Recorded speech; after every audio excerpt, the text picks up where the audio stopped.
এই হচ্ছে আসল কীর্তন মায়েরা। কীর্তন নিয়ে এখন আসরে আসরে ছেলে খেলা শুরু হয়েছে। যে যা খুশি বলে যাচ্ছে আর যে যা খুশি গেয়ে যাচ্ছেন, আর আপনাদেরও দোহাই, আপনারা মন দিয়ে শুনেও হরিবোল বলে হাত তুলে দিচ্ছেন। কিন্তু এটাই হচ্ছে আসল কীর্তন, যে রূপটা আপনারা শুনলেন। আমার বহু জন্মের ভাগ্য ভালো যে এই গুরুদের আমি সান্নিধ্য পেয়েছিলাম, তাই এইরকম মূল্যবান বাংলার সর্বশ্রেষ্ঠ সঙ্গীতের এই সর্বশ্রেষ্ঠ রূপটা আমি আমার গুরুদের কাছ থেকে পেয়েছিলাম। জীবনে প্রথম যার কাছ থেকে এই রস আমি পেয়েছি তিনি হচ্ছেন যামিনী মুখার্জির দোহার নীলমণি দাস। তারপরে যার কাছ থেকে এই রস পেয়েছি রবীন্দ্র ভারতী বিশ্ববিদ্যালয়ের শ্রীখোলের অধ্যাপক মনোরঞ্জন ভট্টাচার্য। তারপরে হরিদাসকর মহাশয়ের দোহার বৃন্দাবন বণিক মহাশয়, তিনি কীর্তনের অধ্যাপক ছিলেন রবীন্দ্র ভারতী বিশ্ববিদ্যালয়ের। তারপরে দ্বিজেন দে, যার নাম করলাম, তিনি হচ্ছেন রাধারমণ কর্মকার মহাশয়ের দোহার। এবং নবদ্বীপের সরস্বতী দাস মহাশয়া, তিনিও হরিদাসকরের প্রিয় ছাত্রী।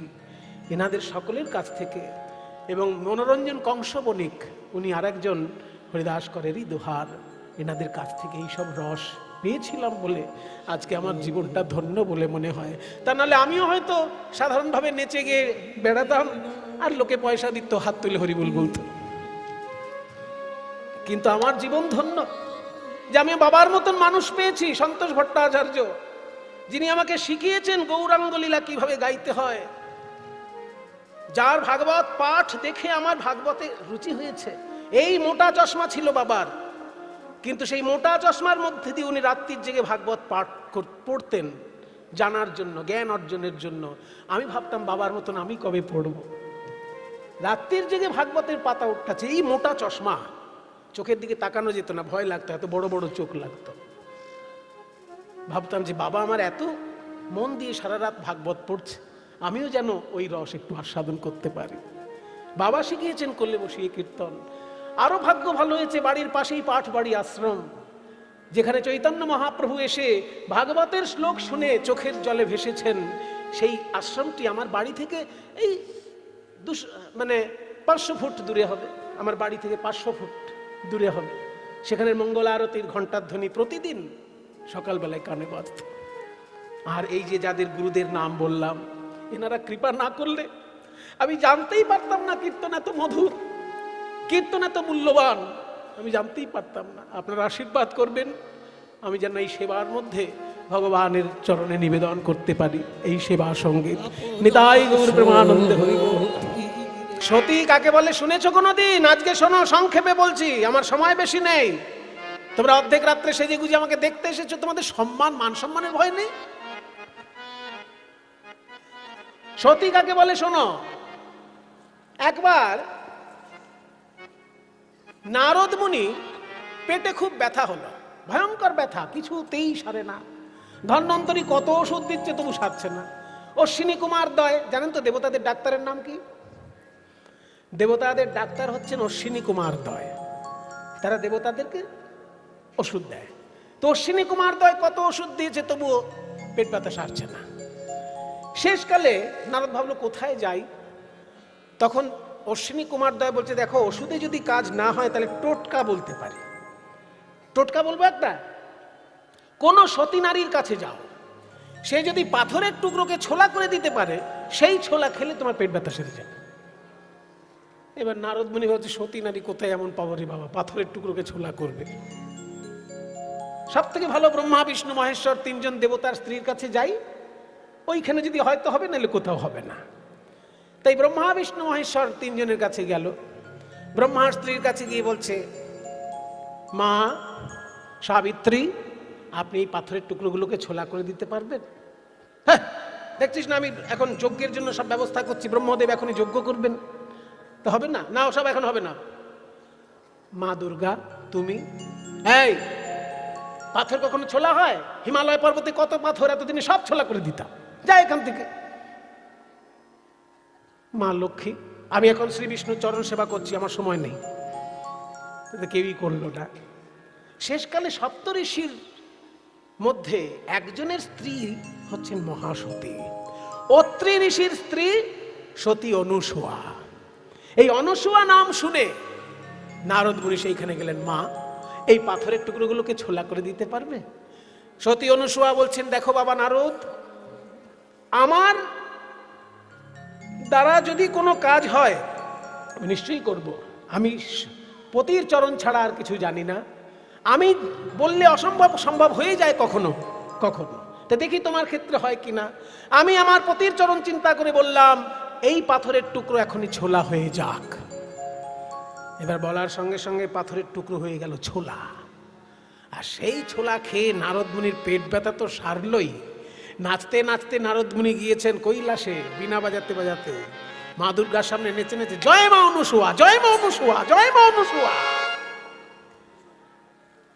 এবার নারায়ণের সামনে গিয়ে লক্ষ্মীর সামনে, জয় মা অনুসূয়া, জয় মা অনুসূয়া। তারপরে সাবিত্রী দেবীর কাছে গিয়ে, জয় মা অনুসূয়া, জয় মা অনুসূয়া। রাগ ধরবেন না বলুন? তখন সাবিত্রী, লক্ষ্মী আর পার্বতী এই তিনজন নিজ নিজ স্বামীকে বলছে যে আমাদের চোখের সামনে এসে নারদ নাচছে আর সতী অনুসূয়ার নাম করছে, আপনি তিনজন মিলে এখনই গিয়ে এমন একটা কিছু কাণ্ড করুন যাতে সতী অনুসূয়ার নাম আর আমাদের সামনে না করে। তখন ব্রহ্মা বিষ্ণু মহেশ্বর তিনজনই কপট সন্ন্যাসীর বেশ ধারণ করে সতী অনুসূয়ার কাছে এসেছে। ভবতি ভিক্ষাং দেহি, ভিক্ষা দাও দেবী। সতী অনুসূয়া বলছেন, বলুন সন্ন্যাসী ঠাকুর আপনারা কি চান? যা চাইবেন তাই, যা চাইবো তাই পাবো। ঠিক আছে, তাহলে এই তিনজন সন্ন্যাসীকে তোমার স্তনদুগ্ধ পান করাও। যেই না এই কথা বলেছে যে আজকে সতীত্ব নাশ হবেই, অমনি সতী অনুসূয়া সঙ্গে সঙ্গে চিন্তিত হয়ে বললেন, তোমরা কি সন্ন্যাসী না কপট সন্ন্যাসী? তা না হলে এইরকম কথা কেন বলবে? শোনো, আমি বলেছি স্বামীর চরণ চিন্তা করে যা চাইবে তাই পাবে, তোমরা যা চেয়েছো তাই দেব, কিন্তু তার আগে এই তিনজন সন্ন্যাসী 6 মাসের শিশুতে পরিণত হয়ে যাও। 6 মাসের শিশুকে যদি কেউ কোলে করে স্তন্যপান করায় তাতে সতীত্বের কোনো ক্ষতি হয় না, মাতৃত্ব আবির্ভাব হয়। তাই ব্রহ্মা বিষ্ণু মহেশ্বর কপট সন্ন্যাসী হয়ে গেছে, 6 মাসের শিশু হয়ে গেছে, তাদেরকে কোলে নিয়ে সতী অনুসূয়া সন্তানের মতন স্নেহ করে শুইয়ে রেখেছে। এবার দূর থেকে নারদ মুনি এই কাণ্ড দেখে যথারীতি কৈলাস, বৈকুণ্ঠ আর ব্রহ্মলোকে গিয়ে বলছে, মায়েরা নিজ নিজ স্বামীকে তো পাঠিয়েছিলেন সতী অনুসূয়ার সতীত্ব নষ্ট করতে, এবার গিয়ে চোখে দেখে আসুন আপনাদের তিনজন স্বামী তারা 6 মাসের শিশুতে পরিণত হয়ে গেছে, জীবনে আর 7 মাস হবে না। এবারে এই শুনে লক্ষ্মী, পার্বতী, সাবিত্রী তিনজন এসে সতী অনুসূয়ার কাছে করজোড়ে করেছে যে আমরা দেবী হয়ে যে কাজ পারিনি, আপনি মানবী হয়ে সেই কাজ করেছেন, আপনি ঋষি পত্নী, আমাদের প্রণাম গ্রহণ করুন, আমাদের স্বামীকে ফিরিয়ে দিন, আমরা ভুল করেছি, আপনার চরণ ধরে ক্ষমা চাইছি। সতী অনুসূয়া বললেন, তোমরা আমার মেয়ের মতো, ওরা আমার ছেলে হয়েছে যখন, তোমরাও আমার মেয়ে, ওই তো স্বামী রয়েছে, নিয়ে যাও নিজ নিজ স্বামী। এবার 6 মাসের শিশুকে কেউ কি চিনতে পারে? 6 মাসের তো সব শিশুই একই রকম দেখতে হয়, এর স্বামীও নিয়ে টানাটানি করছে। তখন সতী অনুসূয়া বললেন, দাঁড়াও দাঁড়াও, আমি পতির চরণ চিন্তা করে যা বলি তাই হয়, আমি পতির চরণ চিন্তা করে বলছি এই 3জন শিশু নিজ স্বরূপে প্রকাশিত হোক। ব্রহ্মা বিষ্ণু মহেশ্বর রূপ ধারণ করে যখন আবার দাঁড়ালেন তখন বললেন, মা আমরা এসেছিলাম তোমার ক্ষতি করতে, কিন্তু তুমি আমাদেরকে সন্তান করে বুকে টেনে নিয়েছো, তাই সত্যি সত্যি আমরা 3জন তোমার সন্তান হব, তোমার গর্ভেই আমরা 3জন জন্ম নেব। ব্রহ্মার অংশে জন্ম নিলেন চন্দ্র, বিষ্ণুর অংশে জন্ম নিলেন দত্তাত্রেয়, আর শিবের অংশে জন্ম নিলেন দুর্বাসা। এই 3জন সতী অনুসূয়ার গর্ভে ব্রহ্মা বিষ্ণু মহেশ্বরের অংশরূপে জন্মগ্রহণ করেছিলেন। ভাগবতের রাসলীলার বর্ণনা 10ম স্কন্ধের 29 অধ্যায় থেকে শুরু হয়ে 33 অধ্যায় পর্যন্ত 5টি অধ্যায়ে বর্ণনা আছে। 29, 30, 31, 32, 33 এই 5টি অধ্যায় ধরে রাসলীলার বর্ণনা আছে। 5টির মধ্যে মাঝখানের অধ্যায়টি অর্থাৎ 31 নম্বর অধ্যায়টি গোপীগণের ক্রন্দনের বর্ণনা আছে। জয়তি তেধিকং জন্মনা ব্রজশ্রয়ত ইন্দিরা শশ্বদত্রহি দয়িত দৃশ্যতাং দিক্ষু তাবকাস্ত্বয়ি ধৃতাশবস্ত্বাং বিচ্ছিন্নতে। এই অধ্যায়টি চৈতন্য মহাপ্রভুর অত্যন্ত প্রিয়, কারণ বরাহনগরের মাটিতে চৈতন্য মহাপ্রভুর চোখের জলে যে মাটি ভিজে গেছে এইখানকার শ্লোক শুনে। তব কথামৃতং তপ্ত জীবনম, যাদের বাড়িতে রামকৃষ্ণ কথামৃত গ্রন্থ আছে, দুটোই তো প্রধান অমৃত গ্রন্থ আমাদের বাংলার, একটা রামকৃষ্ণ কথামৃত আর একটা চৈতন্য চরিতামৃত।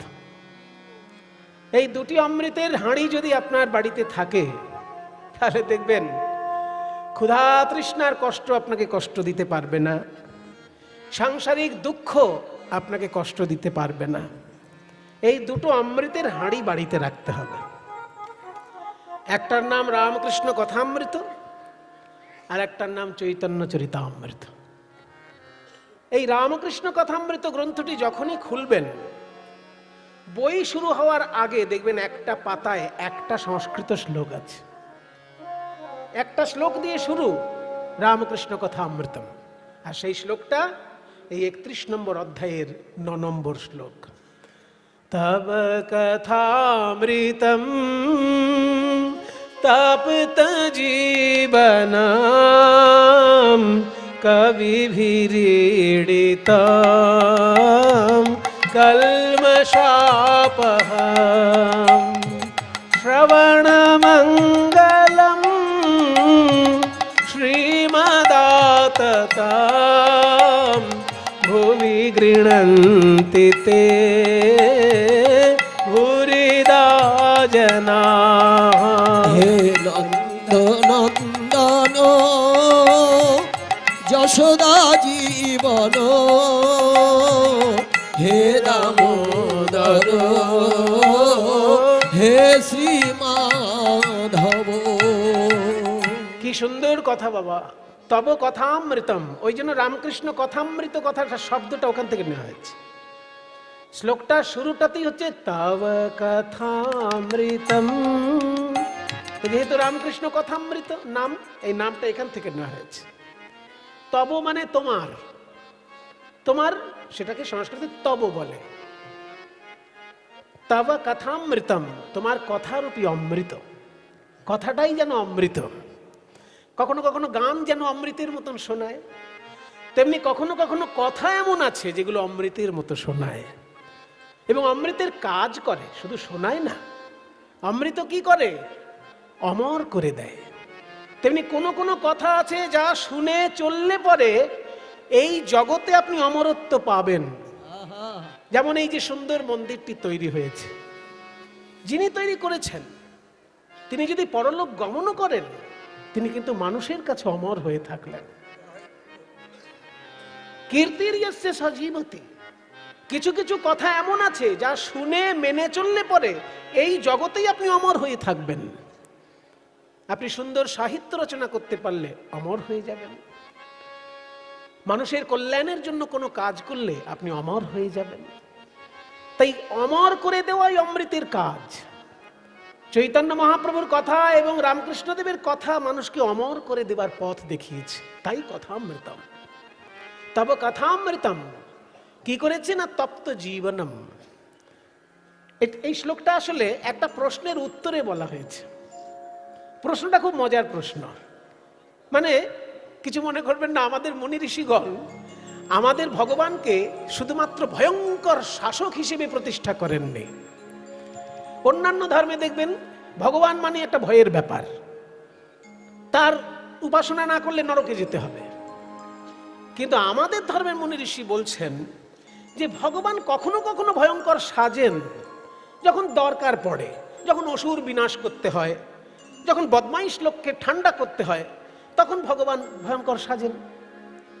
কিন্তু ভগবানের আসল রূপটা হচ্ছে তিনি খুব প্রেমিক, তিনি খুব রসিক। তিনি শুধুমাত্র কঠোর শাসক নন, তিনি রসিক এবং প্রেমিক। আর রসিক আর প্রেমিক যে হবে সে কিন্তু মিষ্টি মিষ্টি কথা বলতে পারে, কখনো কখনো আবার খোঁচা দেওয়া কথাও বলতে পারে। তো এই শ্লোকের প্রশ্ন যেটা কৃষ্ণ করেছেন গোপীদের কাছে, সেটা খোঁচা দেওয়া কথা।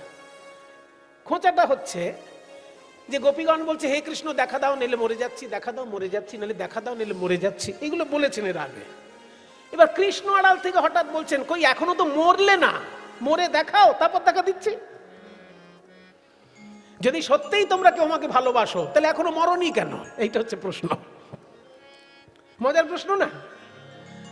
যে তোমরা বলছো ভালোবাসি, না দেখলে থাকতে পাচ্ছি না। তো ভালোবাসার প্রমাণ তো এই যে প্রিয়তমকে না দেখলে সে মরে যায়। শুনেছি কবিতা টবিতায় লেখা আছে যে প্রিয়তমকে না দেখলে প্রিয়তমা মরে যায়। তো এখনো তোমরা মরনি কেন? মরনি যখন, তাহলে ঠিক ঠিক ভালোবাসো না। এই কথাটা কৃষ্ণ বলছেন গোপীদেরকে, আর তার উত্তরে গোপীগণ এই শ্লোকটা বলছে যে আমরা মরিনি কেন? তব কথামৃতম, আহা তোমার কথারূপী অমৃত আমাদেরকে বাঁচিয়ে রেখেছে, মরতে দেয়নি। তব কথামৃতম, আমাদের মরতে দেয়নি, মরণাপন্ন অবস্থা আমাদের, কিন্তু মরতে পারছি না ওই কথামৃতের জন্য। এইবার কথামৃতর বৈশিষ্ট্য কি কি পরের শব্দগুলো বলছে। তপ্ত জীবনম, তপ্ত জীবনম মানে, তপ্ত মানে কি? তপ্ত মানে কি? গরম। আর জীবনম মানে, জীবন মানে প্রাণ। তাহলে তপ্ত জীবনম মানে গরম প্রাণ। কি উদ্ভট মানে হলো এটা? গরম প্রাণ। তোমার কথা হচ্ছে গরম প্রাণ না, এটা একটু ঘুরিয়ে ধরতে হবে। এখানে জীবন মানে প্রাণ নয়, এখানে জীবন মানে হচ্ছে জল। জলের আরেক নাম জীবন, শুনেছেন না? হ্যাঁ, তাহলে তপ্ত জীবন মানে এখানে গরম প্রাণ নয়। তাহলে জীবন মানে যদি জল হয়, তপ্ত জীবন মানে তাহলে কি গরম জল? সেটা আরো উদ্ভট হয়ে যাচ্ছে। তোমার কথা হলো গরম জল না, ওইভাবে ধরলে হবে না। ওই জন্য বলছে ভাগবত পড়লেই আপনি মানে বুঝতে পারবেন না, 6 গোস্বামীর টিকা অনুসরণ করতে হবে। সনাতন গোস্বামীপাদ টিকা রচনা করেছেন, বৃহৎ বৈষ্ণব তৌষণী টিকা। জীব গোস্বামীপাদ টিকা রচনা করেছেন, ক্রমসন্দর্ভ টিকা, আবার লঘু বৈষ্ণব তৌষণী টিকা। মানে একটা লিখে মনে হলো ঠিক ঠিক যেন হলো না, আবার লিখেছে। ক্রমসন্দর্ভ লিখেছেন, আবার লঘু বৈষ্ণব তৌষণী টিকা লিখেছেন জীব গোস্বামী। আবার বিশ্বনাথ চক্রবর্তীপাদ লিখেছেন সারার্থ দর্শিনী টিকা। এইগুলো না পড়লে এর সঠিক মর্মার্থ উপলব্ধি হবে না, শুধু অনুবাদ, কাঠখোট্টা অনুবাদ হয়ে যাবে। এখানে তপ্ত জীবন মানে গরম জলও নয়, গরম প্রাণও নয়, একটু ঘুরিয়ে ধরতে হবে। উত্তপ্ত মরুভূমিতে পথহারা পথিকের কাছে একটু জল যেমন প্রাণদায়ক, তেমনি সংসার রূপী মরুভূমিতে যারা পথ হারিয়েছে তাদের কাছে কৃষ্ণ কথা প্রাণদায়ক। এখানে অর্থটা এই রকম দাঁড়াচ্ছে। তপ্ত জীবনং, তপ্ত মানে গরম, জীবন মানে জল, ঠিকই, কিন্তু ঘুরিয়ে ধরতে হবে। যে মরুভূমিতে কোনো একটা লোক পথ হারিয়ে ফেলেছে, তাহলে অবস্থা কি? তার প্রাণ যায় যায় অবস্থা। সেই সময় যদি কেউ একটুখানি জলও দেয়, তার প্রাণটা ফিরে আসে। ঠিক তেমনি সংসার রূপী মরুভূমিতে যারা পথ হারিয়ে ফেলেছে, তার একটু যদি কৃষ্ণ কথামৃতের সন্ধান পায়, একদম বেঁচে গেল, প্রাণদায়ক ঔষধ। তপ্ত জীবনম কবিভিরীড়িতম, কবিভিরীড়িতম মানে কবিগণের দ্বারা প্রশংসিত। কবিগণ প্রশংসা করেছেন কৃষ্ণ কথার। বাল্মীকি বেদব্যাস থেকে শুরু করে রবীন্দ্রনাথ, নজরুল ইসলাম, কে প্রশংসা করেনি? হরিকথা, ভগবত কথার সবাই প্রশংসা করেছেন, সেই জন্য কবিদের দ্বারা প্রশংসিত। নজরুল ইসলাম, সখী সে হরি কেমন বল, নাম শুনে যার এত প্রেম জাগে, চোখে আসে এত জল, সখী সে হরি কেমন বল। কবিদের দ্বারা প্রশংসিত তোমার কথা অমৃত। তাহলে কবিভিরীড়িতম, কলমশাপহম, কলমশ মানে পাপ, অপহম মানে অপহরণকারী। তোমার কথা অমৃত হচ্ছে পাপ হরণকারী, অমৃত কলমশাপহম।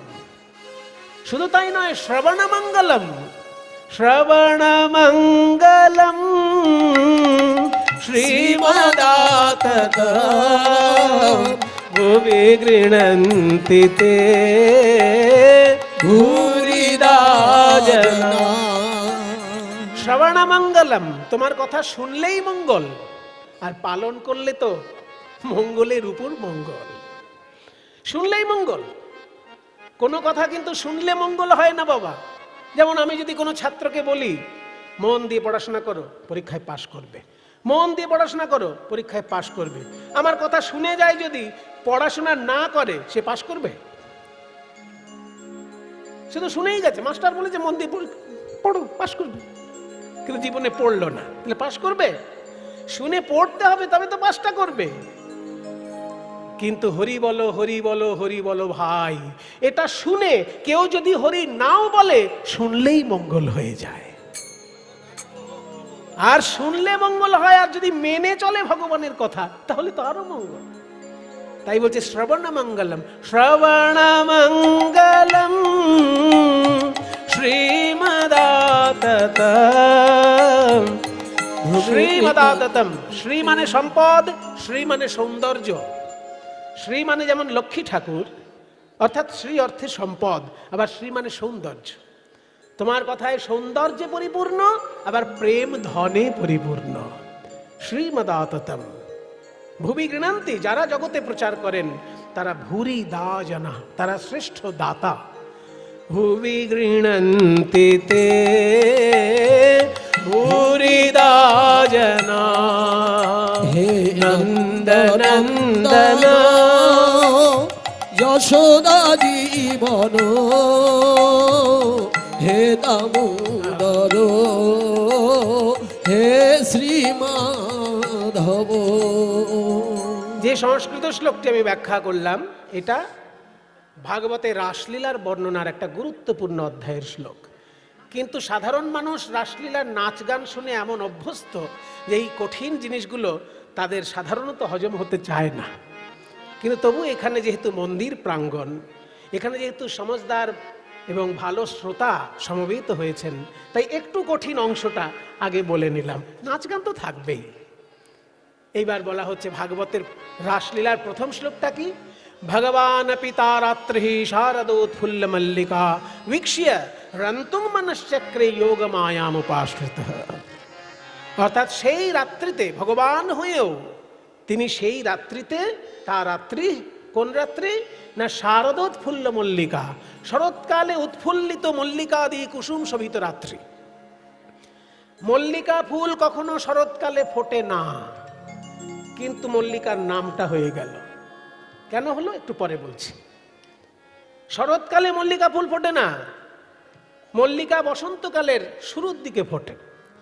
তাহলে শরৎকালের লীলা বর্ণনা হচ্ছে, মল্লিকা ফুলের নাম এলো কেন? ওই জন্যই তো রাসলীলা। অন্য লীলার সঙ্গে তোর মিল হবে না, কারণ এই লীলার মধ্যে রসের সমন্বয় হয়েছে। পরস্পর বিরুদ্ধ বিষয় হলেও তার একটা সমন্বয় সাধন হয়েছে। রসানাং সমূহ, রসানাম সমূহ, রসানাম সমন্বয় ইতি রাস। সেই জন্য শরৎকালের ফুল না হলেও মল্লিকা ফুল ফুটেছে। কেন ফুটেছে একটু পরে বলছি। মল্লিকা আদি কুসুম শোভিত রাত্রিতে ভগবান পিতা রাত্রি শারদোৎফুল্ল মল্লিকা వీక్ష్య, వీక్ష్య মানে বিশেষ রূপে দর্শন করে, রন্তুং মনশ্চক্রে বিলাস করতে বাসনা করলেন, যোগ মায়াম উপাশ্রিত, যোগ মায়াকে আশ্রয় করে। কেমন সেই রাত্রি? এইবার পদকর্তা গোবিন্দ দাস বলছেন, শরদ চন্দ পবন মন্দ বিপিনে ভরল কুসুম গন্ধ। শারদ,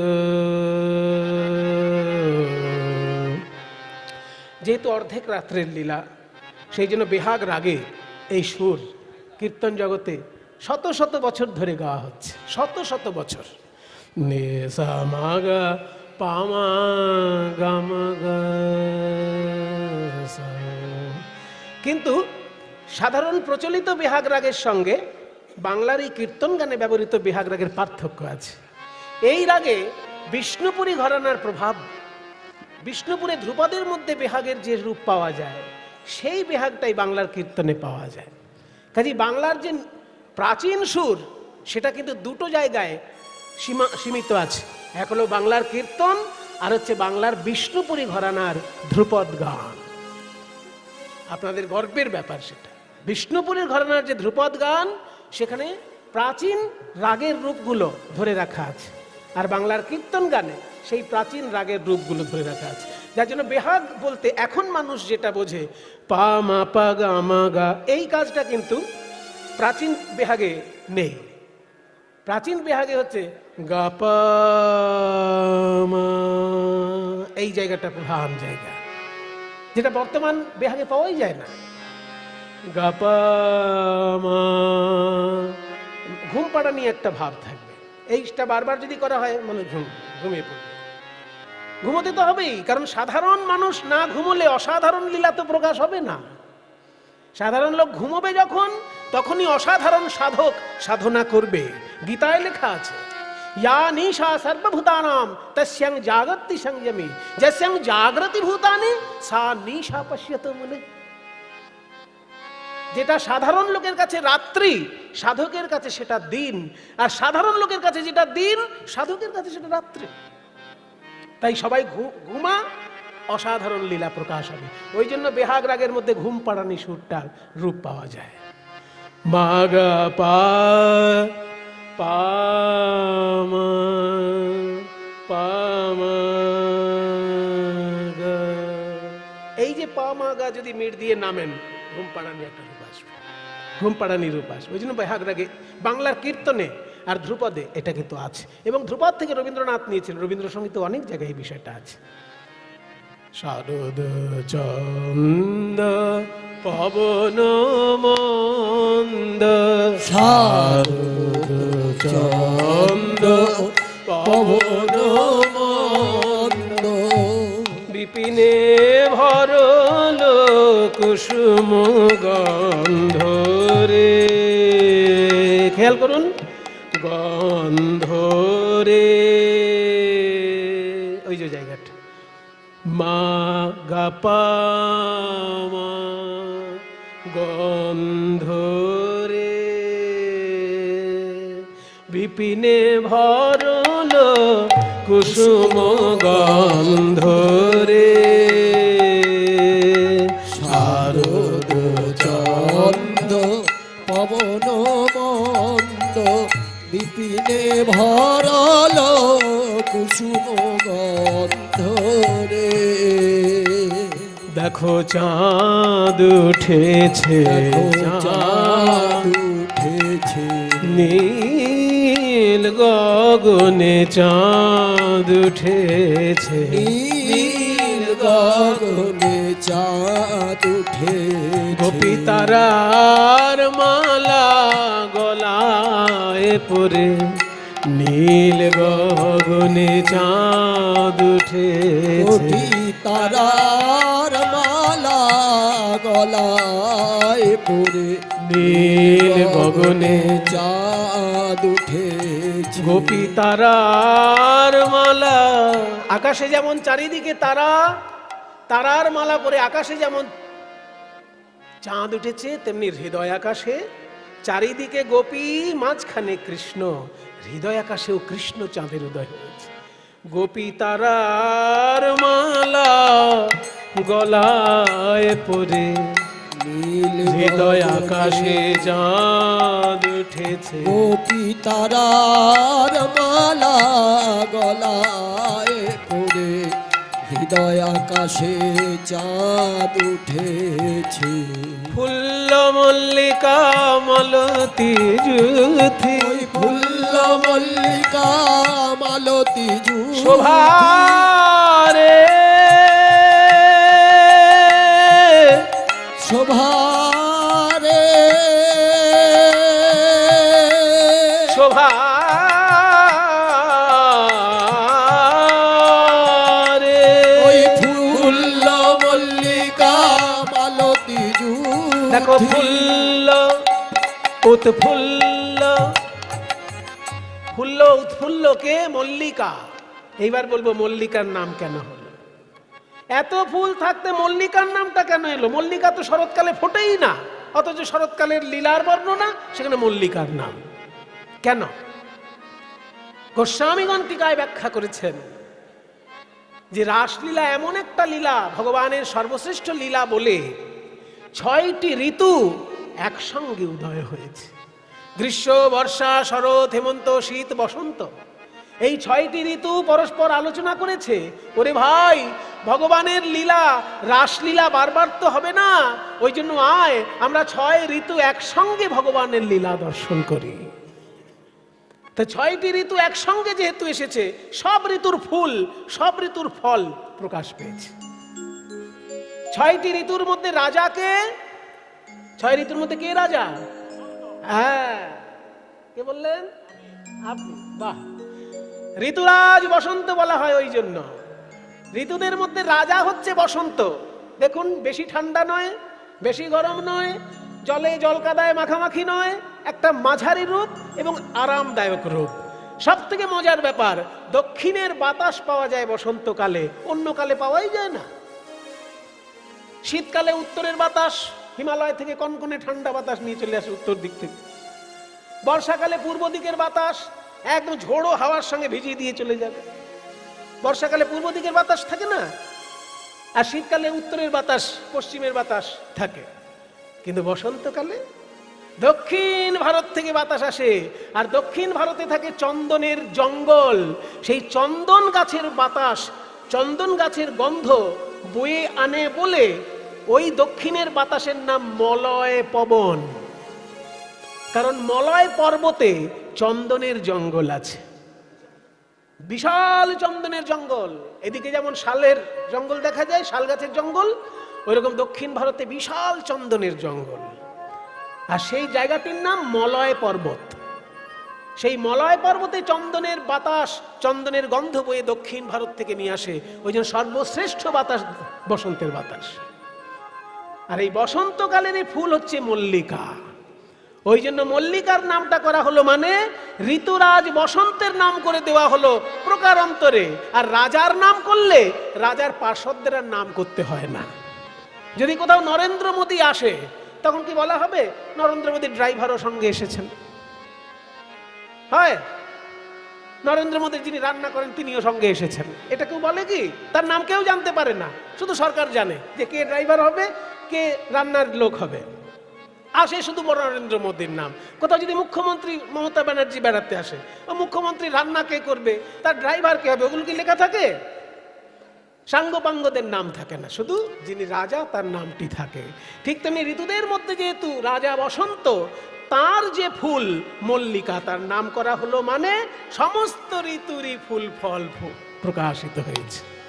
ফুল্ল মল্লিকা মালতী জুতি, ফুল্ল মল্লিকা মালতী জুতি। মত্ত, দেখো মত্ত, মত্ত মধুকর ভোরনি, মত্ত মধুকর ভোরনি, মত্ত তারা গান করে রে, হরি গান করে রে, তারা গান করে রে, মত্ত মধুকর গান করে রে, মত্ত মধুকর ভোরনি।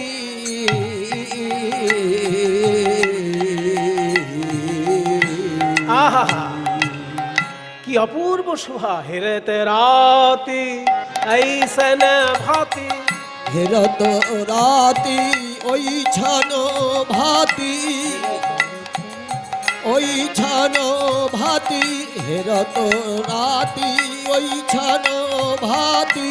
শ্যাম মোহন মদনে মাতি রে, হেরত রাতি ওই ছানো ভাতি, শ্যাম মোহন মদনে মাতি রে। হেরত রাতি, আসতে, রাত্রি বানান কি? রাত্রি বানান কি গো? রয়াকার তরফল রস্যই, রশ্মি, ঠিক আছে। কিন্তু ভাগবতের যে রাসের প্রথম শ্লোক, ভগবান আপি তা রাত্রি, সেখানে বানানটা কি?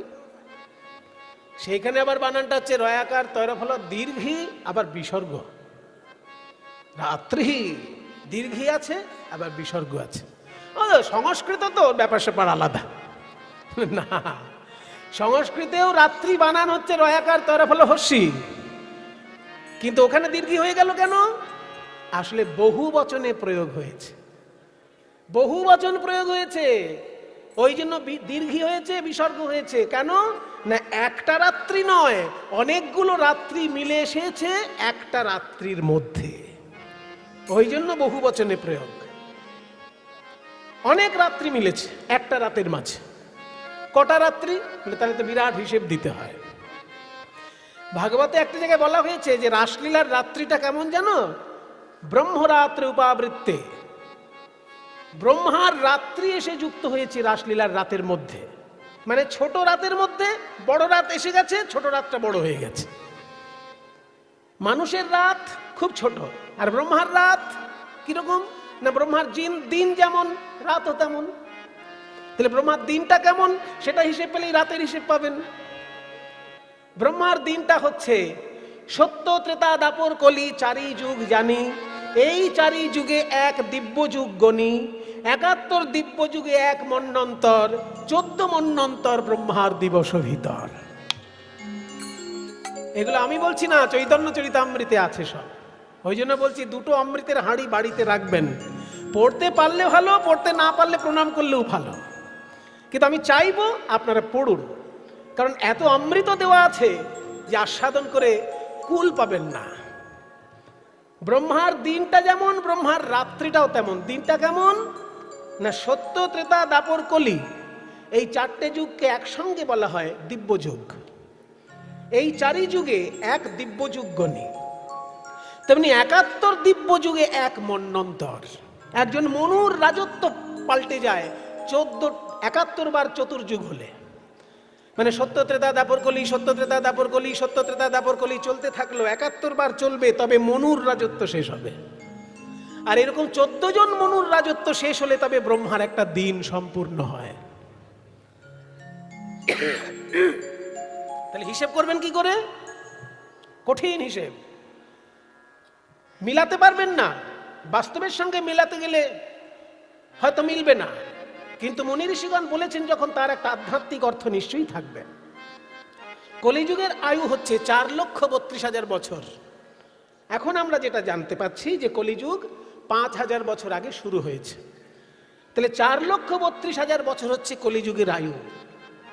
তার দ্বিগুণ হচ্ছে দাপর যুগ, ৩ গুণ হচ্ছে ত্রেতা যুগ, আর ৪ গুণ হচ্ছে সত্য যুগ। তার মানে ৪টে যুগের আয়ু বার করতে গেলে কলিযুগের সঙ্গে ১০ গুণ করতে হবে।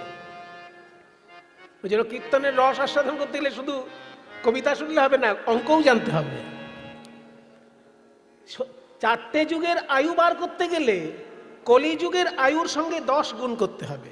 তার মানে ৪,৩২,০০০ সঙ্গে ১০ গুণ করো, একটা শূন্য বাড়িয়ে দাও, তাহলেই তো ১০ গুণ হয়ে গেল। এবার তার সঙ্গে ৭১ গুণ করতে হবে, তার সঙ্গে ১৪ গুণ করতে হবে।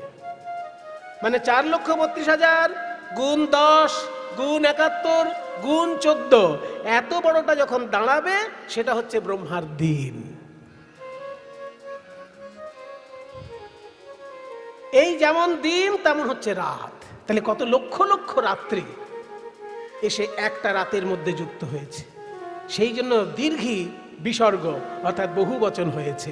একটা রাত্রি মানে এখানে মানুষের রাত্রির নয়, ব্রহ্মার রাত্রি এসে যুক্ত হয়েছে। হেরেতে রাতি ऐसन भांति শ্যাম মোহন মদন মাতি রে।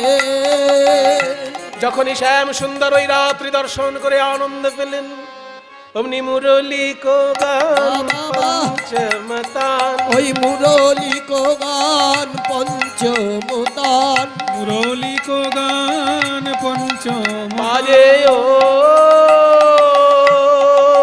বাজে ও বাজে ও বাজে ও বাজে ও বাজে ও বাজে ও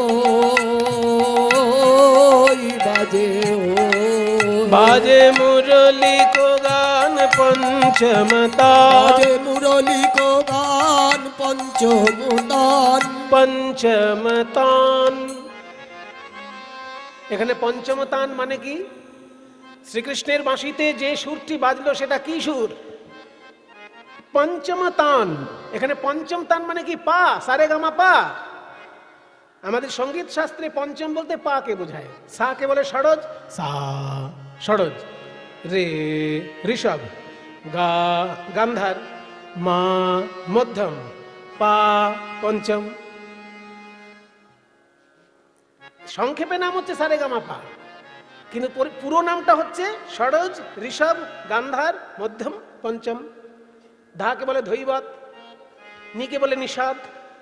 তাহলে পঞ্চম মানে যদি পা হয়, কৃষ্ণের বাঁশিতে শুধু পা বেজে থাকলো, পা এরম বেজে থাকলো না। এখানে পঞ্চম তান মানে হচ্ছে 5টি অক্ষর একসঙ্গে ধ্বনিত হলো। 5টি অক্ষর মিলেমিশে একসঙ্গে ধ্বনিত হলো। সেই 5টি অক্ষর কি কি? জীব গোস্বামী পাদ টিকার মধ্যে লিখলেন জগৌ কলং বামাদৃশাং মনোহরম। এইখানের অংশ থেকে নিলেন 5টি অক্ষর। কলং, ক ল অনুস্বার, ক নেওয়া হলো, ল নেওয়া হলো, অনুস্বার নেওয়া হলো, 3টে হয়ে গেল। আর বামাদৃশাং যেহেতু গোপীগণ স্ত্রী, ওই জন্য দীর্ঘিকার নেওয়া হলো। আর মনোহরম, মনকে হরণ করা হলো, মনের দেবতা চন্দ্র, ওই জন্য চন্দ্রবিন্দু নেওয়া হলো। তাহলে ক ল দীর্ঘি চন্দ্রবিন্দু অনুস্বার, এই 5টিকে একসঙ্গে মিলিয়ে যদি উচ্চারণ করেন সেটা একটা বীজ মন্ত্র হয়। আর সেই বীজ মন্ত্র হচ্ছে কাম দেবতার বীজ মন্ত্র। শ্রীকৃষ্ণের নিজের কোনো বীজ মন্ত্র নেই, কাম দেবতার বীজ মন্ত্রই শ্রীকৃষ্ণের বীজ মন্ত্র। আপনারা যদি কোনো গুরুদেবের কাছে দীক্ষা পেয়ে থাকেন আর তিনি যদি আপনাকে কৃষ্ণ মন্ত্র দিয়ে থাকেন, অন্য মন্ত্র হলে হবে না, কৃষ্ণ মন্ত্র যদি আপনাকে দিয়ে থাকেন, দেখুন আপনার গুরুদেবের দেওয়া কৃষ্ণ মন্ত্রের প্রথমেই রয়েছে কয় লয় দীর্ঘি চন্দ্রবিন্দু অনুস্বার। আর যদি এটা না থাকে তাহলে গুরুদেব আপনাকে ঠকিয়েছে, কৃষ্ণ মন্ত্র এখনো দেয়নি। কোন মন্ত্র কৃষ্ণ মন্ত্র কিনা চেনার উপায় হচ্ছে সেই মন্ত্রের প্রথমেই থাকবে কয় লয় দীর্ঘি চন্দ্রবিন্দু অনুস্বার। কারণ এটা কাম দেবতার বীজ মন্ত্র। কাম দেবতা যখন কৃষ্ণের কাছে পরাজিত হয়ে গেল, তখন কাম দেবতা কেঁদে কেঁদে বলে যে আমি তো আপনার কাছে পরাজিত হয়ে গেলাম, আমার পুজো তো আর কেউ করবে না। কৃষ্ণ বললেন তোমার পুজো হবে আমার পুজোর সঙ্গে, তোমার বীজ মন্ত্রই আমার বীজ মন্ত্র আজ থেকে হলো। আমাকে যে যেখানে পুজো করবে তোমার বীজ মন্ত্র বলতে হবে আমার মন্ত্রের আগে। ওই জন্য যেখানেই কৃষ্ণ পুজো হবে, কৃষ্ণের মন্ত্রের সঙ্গে আগে প্রথমেই রয়েছে কয় লয় দীর্ঘি চন্দ্রবিন্দু অনুস্বার। এটা হচ্ছে 5 অক্ষরের কাম বীজ মন্ত্র, সেটাই কৃষ্ণের বীজ মন্ত্র। বৃন্দাবনে অপ্রাকৃত নবীন মদন, কাম বীজ কাম গায়ত্রী যারূপাস,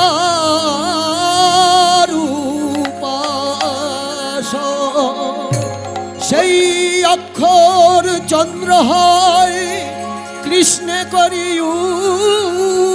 উদয়, ত্রিজগত কইল প্রেম।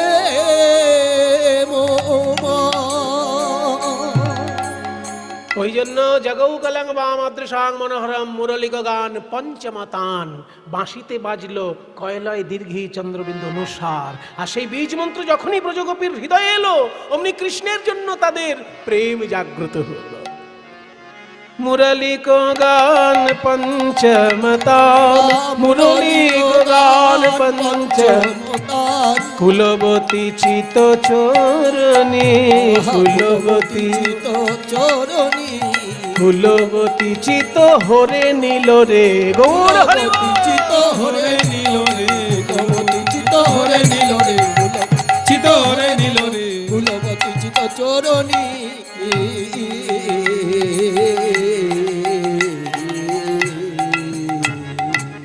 যখনই এইভাবে শ্রীকৃষ্ণের প্রাণ বাঁশি বাজলো, বাঁশি রে তুই অমন করে আর বাজিস না। একটা প্রাচীন গান গাইবার ইচ্ছা হচ্ছে, যদি বলেন। বেশি বড় তাল নয়, ছোট তাল, কিন্তু গানটা প্রাচীন গান। ছোট একতালি কিন্তু প্রাচীন, শুনলে মনে হবে যেন বড় তালের গান হচ্ছে। ছোট একতালি তালে প্রাচীন সুরের কীর্তন।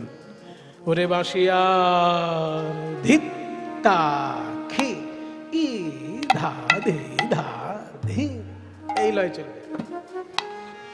বাঁশিয়ার বেজনা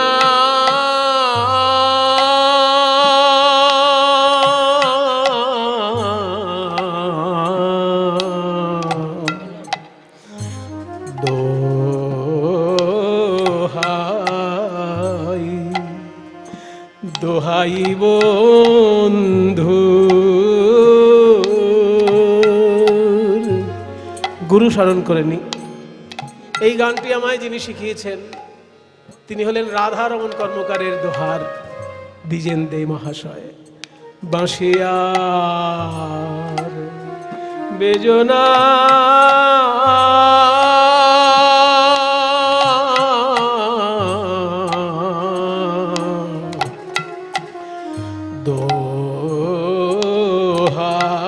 দোহাই দোহাই বন্ধু, তুমি আকুল করিলে রে চিত,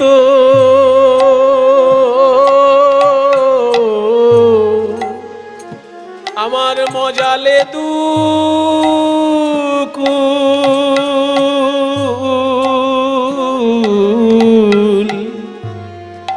গানে গানে সুরে সুরে ঢালো রে বিষ, তোমায় কে বলে মধু।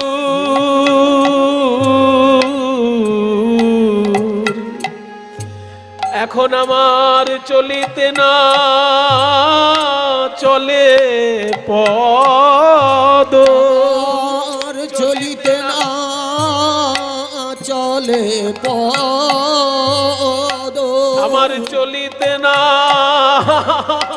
চলে পদ। বাঁশিরে তোর গান গান শুনে রে আমার চলিতে না চলে পদ, বাঁশিরে তোর গান গান শুনে রে আমার সকল অঙ্গ অবশ হলো। বাঁশিরে তোর গান গান শুনে রে আমার সকল অঙ্গ অবশ হলো। বলি ওরে ডাকাতের মুরলি, আমার সকল অঙ্গ অবশ হলো। বলি ওরে ডাকাতের মুরলি, আমার সকল অঙ্গ অবশ হলো। ওরে ডাকাতের মুরলি অঙ্গ বশ হলো, ডাকাতের মুরলি, সকল অঙ্গ বশ হলো। বাঁশিরে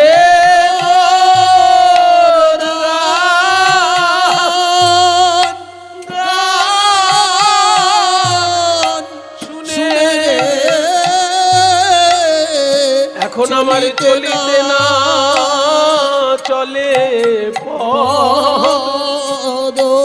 বলো কৃষ্ণ কত দূর,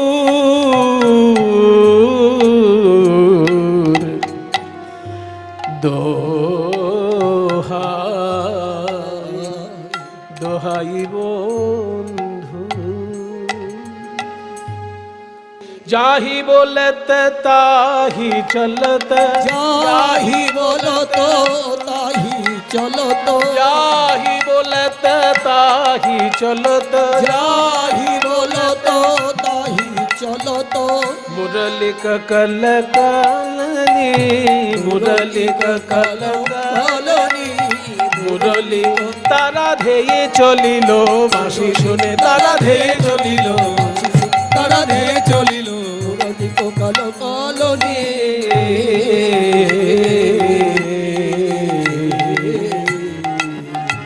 কে কিভাবে যাচ্ছেন? শিথিল ছন্দনি বিকবন্ধ, শিথিল ছন্দনি বন্ধ বেগে অতি বেগে, অতি বেগে ধাওত যুবতী বৃন্দ রে। শিথিল ছন্দনি বিকবন্ধ বেগে ধাওত যুবতী বৃন্দ রে। তাদের খসত বসন রসন চলি, হসত বসন রসন চলি, গোপী যায় গো। কৃষ্ণ অনুরাগে গোপী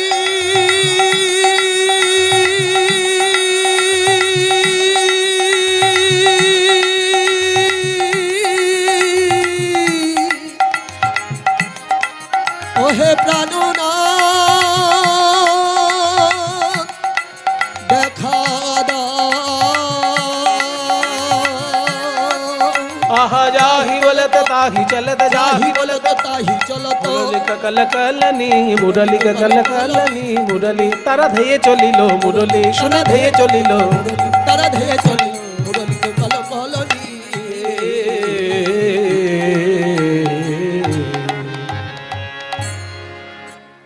গোপীগণকে কিভাবে যাচ্ছেন?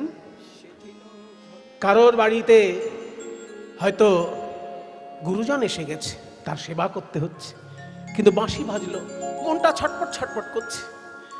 কোন গোপীর যখন পাগল হয়ে উঠেছেন বাঁশি শুনে যাওয়ার জন্য, সেই বাড়িতে কঠোর শাসক রয়েছেন গুরুজন। এই গোপী, ইস আধি রাত মে কাহা যাওগি? স্বামী করছে কি, গোপীকে ধমক দিচ্ছে। গোপী বলছে, আজ আমায় তুমি বাধা দিও না, আজ যদি বাধা দাও আর কোনোদিন আমায় দেখতে পাবে না। চুপ করো, কোনোদিন তোমায় দেখতে পাই না পাই, আজকে তোমার বাইরে যাওয়াই চলবে না। কে আছিস? গোয়াল ঘর থেকে গরু বাঁধা দড়ি নিয়ে আয়, এই গোপীর হাতে পায়ে আষ্টে পৃষ্ঠে বেঁধে রাখ। যখনই ওই গোপীকে হাতে পায়ে আষ্টে পৃষ্ঠে বেঁধে রেখেছে, গোপী তখন প্রাণ গোবিন্দের উদ্দেশ্যে বলে, হে গোবিন্দ, এই সংসারের লোক দেহ বড় ভালোবাসে, তাই দেহকে তারা দড়ি দিয়ে বেঁধে রেখেছে, কিন্তু আমার মনকে তো বাঁধতে পারবে না, প্রাণকে তো বাঁধতে পারবে না।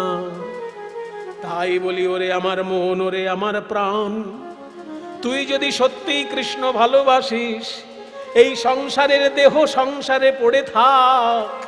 ওরে আমার প্রাণ, তুই একবার কৃষ্ণ বলে চলে যা রে।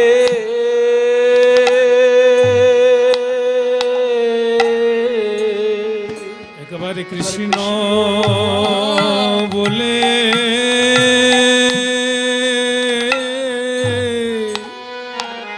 চলে যা রে। ওই মাসরিয়া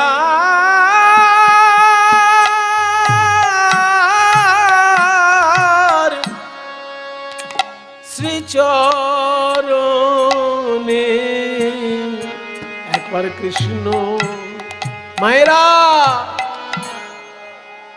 এই হলো ভগবানের লীলা। লোকে সাধারণ নায়ক নায়িকার গল্পের সঙ্গে রাধা কৃষ্ণকে গুলিয়ে ফেলে। এই দেখুন লীলা কি জিনিস। কৃষ্ণ দর্শনে যেতে পারলো না বলে দেহত্যাগ করে চলে গেল। নিজের দেহত্যাগ নিজে করতে পারে কেউ? একমাত্র যোগী ছাড়া, যোগ সাধনায় যারা সিদ্ধি লাভ করে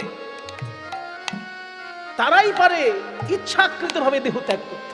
বিষ খেয়ে নয়, গলায় দড়ি দিয়ে নয়, ছুরি কাঁচি চালিয়ে নয়, শুধু প্রাণকে বলল প্রাণ তুই চলে যা, আর প্রাণ চলে গেল। এটা কার ক্ষেত্রে ঘটে? আপনার আমার ক্ষেত্রে ঘটবে? বড় যোগী হলে তার ক্ষেত্রে ঘটতে পারে। ওরে নীলাজ প্রাণ নিতাই গৌর হরি বল।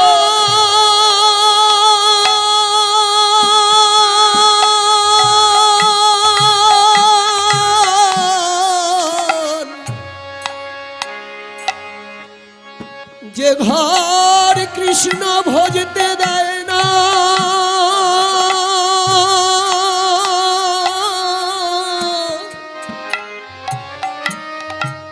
সেই ঘরে থেকে আর কি প্রয়োজন?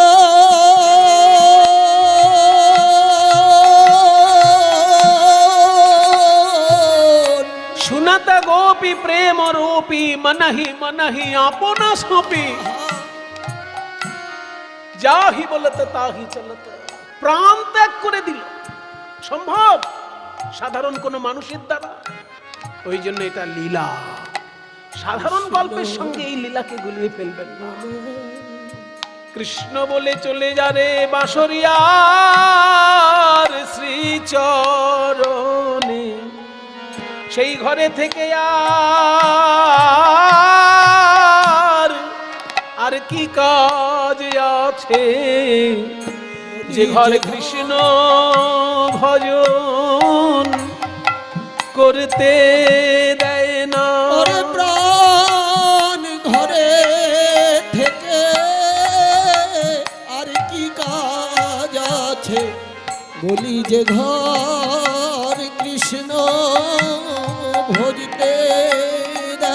যার প্রাণ কৃষ্ণ বলে প্রাণ চলে যা রে। কেউ কারোর দিকে তাকাচ্ছে না। ততহি বেলি সখিনী মেলি কে হো কাহু কপথ নহেরি রে। ওইখানে মিলাল গোকুল চন্দ, ওইখানে মিলাল গোকুল চন্দ। বলছে শিথিল ছন্দ নিবিক বন্ধ বেগে ধাওত যুবিত বৃন্দ। গোপীরা যখন যাচ্ছে কি অবস্থা? কারোর এক হাতে বালা রয়েছে, এক চোখে কাজল। এক নয়নে বিসুরি গেহ নিজহু দেহ, এক নয়নে কাজল রেহ। বাহে রঞ্জিত কঙ্কনয় এক কুণ্ডল দোলন। এইভাবে যখন ছুটে চলল, ততহি বেলি সখিনী মেলি কে হো কাহু কপথ নহেরি। ঐসন মিলল গোকুল চন্দ, ওইখানে মিলাল গোকুল চন্দ। সবাই প্রণাম করবেন। এত সুন্দর পদ যিনি লিখেছেন, ভাগবতের ভাবানুবাদ। ভাগবতের শ্লোকে যা যা বলা হয়েছে সুন্দর করে সাজিয়ে পদাবলিতে তাই বলেছেন যিনি, তিনি মধ্যযুগের সর্বশ্রেষ্ঠ পদকর্তা, তার নাম গোবিন্দ দাস। উদ্দেশ্যে একবার প্রণাম করুন। গোবিন্দ দাস বলনি, গোবিন্দ দাস বলনি, আহা গোবিন্দ দাস লীলা হে রে, গোবিন্দ দাস লীলা হে রে, দাস লীলা হে রে। শ্যামে লীলা বিপিন মিলাল গোপনারী, হেরিয়া হাসত মুরলীধারী। বিপিন মিলাল মিলাল পরজ নারী, হেরিয়া হাসত মুরলীধারী। रखे बयान पूछत बात, रखे बयान पूछत बात। प्रेम सिंधु गाहनी, विपिन मिलल गरज नारी, हेरिया हासत मुरलीधारी। বিপিন মিলল গরজ নারী, হেরিয়া হাসত মুরলীধারী। स्वागतम स्वागतम सुस्वागतम स्वागतं वो महाभागः प्रियं किंकरवाणिवः ब्रजस्यानामयं क्वचित् भृतागमन कारणम।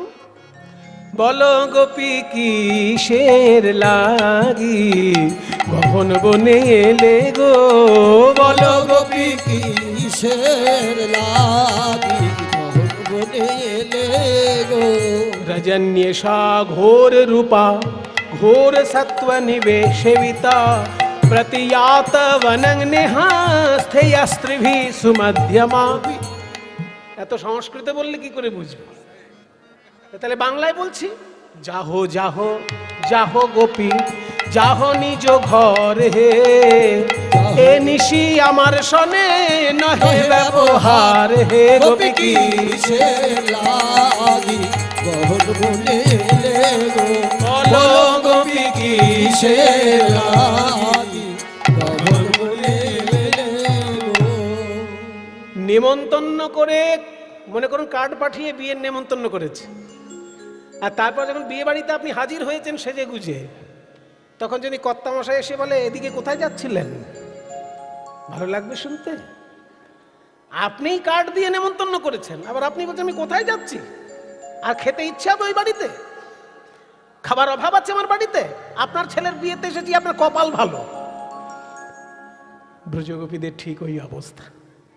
শ্রীকৃষ্ণ বাঁশি বাজিয়ে সকলকে নিমন্ত্রণ করেছেন, অথচ যখন তারা সেজে গুজে এসেছে তখন বলছে এসো এসো গোপীগণ, সবাই ভালো আছো তো, বাড়িতে সবাই ভালো আছে তো, এই অর্ধেক রাত্রে সেজে গুজে তোমরা কোথায় যাচ্ছ?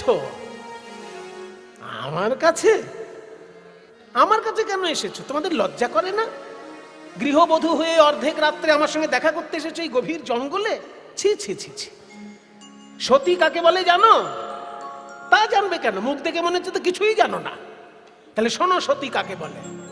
যদি হয় সুন্দর পুরুষ যুবা, আবার সর্বগুণ আশ্রয়, যদি হয় সুন্দর পুরুষ যুবা সর্বগুণাশ্রয়, সুন্দর পুরুষ যুবা সর্বগুণাশ্রয়, তবু পরপতি অভিলাষ সতী ধর্ম নয়। পরপতি অভিলাষ সতী ধর্ম নয়। এসব কথা তোমাদেরকে বলা মানে ভস্যে ঘি ঢালা। কেমনে জানিবে তোমরা আহিরিনী জাতি, আহিরিনী জাতি। তোমরা নিজ পতি ছাড়ি কেন ভজ অন্য পতি, ঘরে যাও শীঘ্র গতি। বুঝলে? একে বলে সতী। আর তোমরা সেজে গুজে অর্ধেক রাত্রে এসেছো আমার রূপ দেখতে। যে গোপীগণ নরম মনের, তারা কৃষ্ণের এই অসম্মানজনক কথা শুনে মাথা নিচু করে পায়ের বুড়ো আঙুলের নখ দিয়ে মাটি খুঁড়ছে। মাটি খোঁড়া নয়, যেন পৃথিবীকে বলছে ওগো ধরিত্রী তুমি আরেকবার দ্বিধা হও।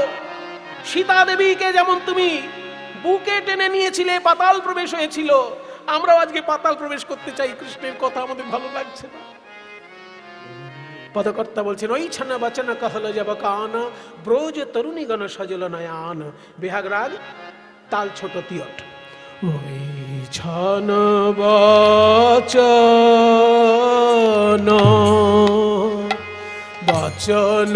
कहल जब कान রে, ছন বচন বচন कहल जब কান রে। আরে কিবা ব্রজ তরুণী গণ সজল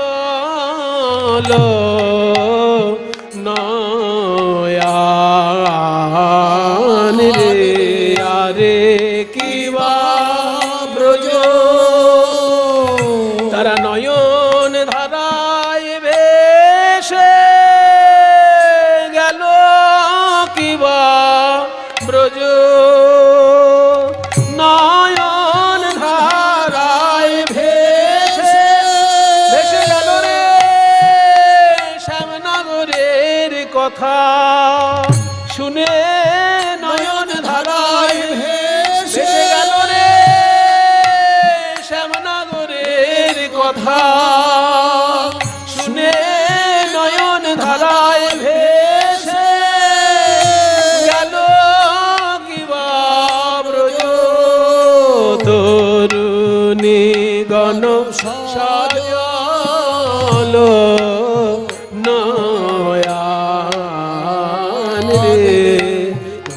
ছন বচন। এত সুন্দর গানটি আমি শিখেছিলাম, ওই যে বললাম রবীন্দ্র ভারতী বিশ্ববিদ্যালয়ের শ্রীখোলের অধ্যাপক ছিলেন মনোরঞ্জন ভট্টাচার্য মহাশয়ের কাছে। टूटल सब हुकमन रथ करनी, टूटल सब हुकमन रथ करनी, अवनतयानने नख लिखु धरनी, अवनतयानने नख लिखु धरनी, अवनतयानने नख लिखु धरनी। बोले दिधा हो माँ, दिधा हो ओगो धरनी तुमी दिधा हो, ओगो धरनी तुमी दिधा हो। আমরা তোমার পক্ষে প্রবেশিব দিধা হও, আমরা তোমার পক্ষে প্রবেশিব। কৃষ্ণের বাক্যবান সইতে নারী তোমার পক্ষে প্রবেশিব বাক্যবান, তোমার পক্ষে প্রবেশিব বাক্যবান বাক্যবান সইতে নারী। তোমার পক্ষে প্রবেশিব বাক্যবান সইতে নারী। শূন্য শূন্য সুকপট শ্যামর চন্দ, শ্যামর চন্দ্র। আরে কইছে কহসিত হই হই অনুবন্ধ, কইছে কহসিত হইয়া বল বল কইছে তোমার দয়া কি নাই হে, কইছে কহসি দয়া কি নাই হে, কইছে কহসি দয়া কি নাই হে, কইছে কহসি। আরে কইছে কহসিত হই হই অনুবন্ধ, কইছে কহসিত হই। যারা নরম মনের গোপী তারা মাথা নিচু করে কাঁদছেন। মহিবং বিভোর হতি ভবান গদিতুম নৃশংসঃ, সন্ত্যজ্য সর্ব বিষয়াংস্তব পাদমূলম, ভক্তা ভজস্ব দুরবগ্রহ মাত্যজাস্মান, দেবো যথাদি পুরুষো ভজতে মুমুক্ষুম। নরম মনের গোপী যারা তারা কাঁদছে, কিন্তু কিছু কিছু তো গোপী আছে ললিতা বিশাখার মতন শক্ত মনের গোপী, যারাকে কৃষ্ণকে ওঠায় আর বসায়। সেই রকম প্রখরা গোপী যারা, তারা বলছে এই যে শ্যামসুন্দর, এই জ্ঞান দেওয়া আবার কবে থেকে শুরু করলে? ছোটবেলা থেকে দেখছি তুমি লোকের বাড়িতে বাড়িতে চুরি করে বেড়াও। মাখন চুরি করেছিলে বলে তোমার মা কোমরে এমন বাঁধা বেঁধেছিল যে গাছপালা নিয়ে উপড়ে পড়লে। হ্যাঁ, আর তুমি বলছো ধর্মের কথা?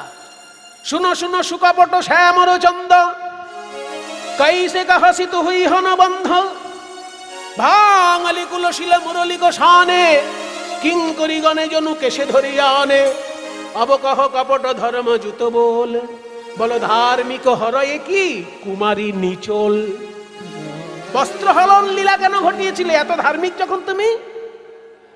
এইবার আসল আমাদের মনের কথা শোনো। তো হে শপিত জিউ, জিউ মানে প্রাণ। মায়েরা দেখবেন অনেক পুরনো পুরনো মন্দিরে লেখা থাকে রাধা গোবিন্দ জিউ, আছে কি না? এই জিউ মানেটা কি কোনোদিন জানার চেষ্টা করেছেন? ওসব থাকে, অত জেনে কি হবে, পেন নাম করলেই হলো না, জানতে হয়। ভগবান শ্রীকৃষ্ণ গীতায় বলছেন নহি জ্ঞানেন সদৃশং পবিত্রমিহ বিদ্যতে, জ্ঞানের মতন পবিত্র জিনিস বিশ্ব ব্রহ্মাণ্ডে কিচ্ছু নাই। সেজন্য সবসময় জানার চেষ্টা করবেন। কৃষ্ণের ইচ্ছা যে সবাই সবকিছু জানার চেষ্টা করুন। এখানে জিউ মানে হচ্ছে প্রাণ, আত্মা।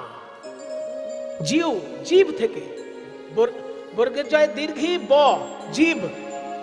জীব মানে প্রাণ, সেই বটা হিন্দিতে ওয়া উচ্চারণ হয়, সেই ওয়াটার উটা রয়ে গেছে, অটা বাদ গেছে। জিউ, জিউ মানে প্রাণ, তাই জিউ মানে প্রাণ। রাধা গোবিন্দ জিউ মানে রাধা গোবিন্দ আমার প্রাণ স্বরূপ, আমার প্রাণ হলেন রাধা গোবিন্দ। এটা বুঝে কত ভালো লাগছে না? এবার যেখানেই আপনারা লেখা দেখবেন রাধা গোবিন্দ জিউ, অমনি আপনার মনে আনন্দ লাগবে যে রাধা বিনোদ জিউ মানে রাধা বিনোদ হচ্ছেন আমার প্রাণ স্বরূপ। তাই তো হে শপিত জিউ, এখানে জিউ মানে প্রাণ। তো হে শপিত জিউ তুহার রস পাব, তু আপদ ছড়ি अब को कहाँ जाब, এত হু कहत ब्रज যৌবত মেল, सुनि नंद नंदन हर्षित भेल, कवि प्रसाद तहि करत विलास, आनंदे निरखत गोविंद दास।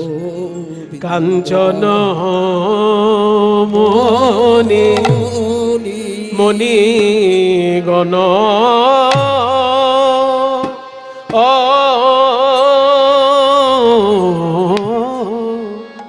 কাঞ্চন মণিগণ জননীর মা।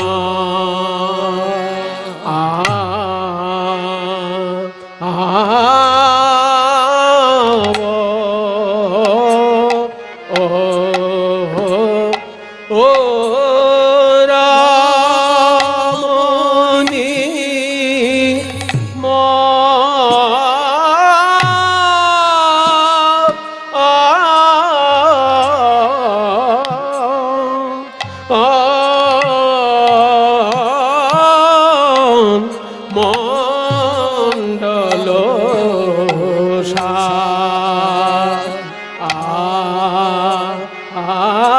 আজ রে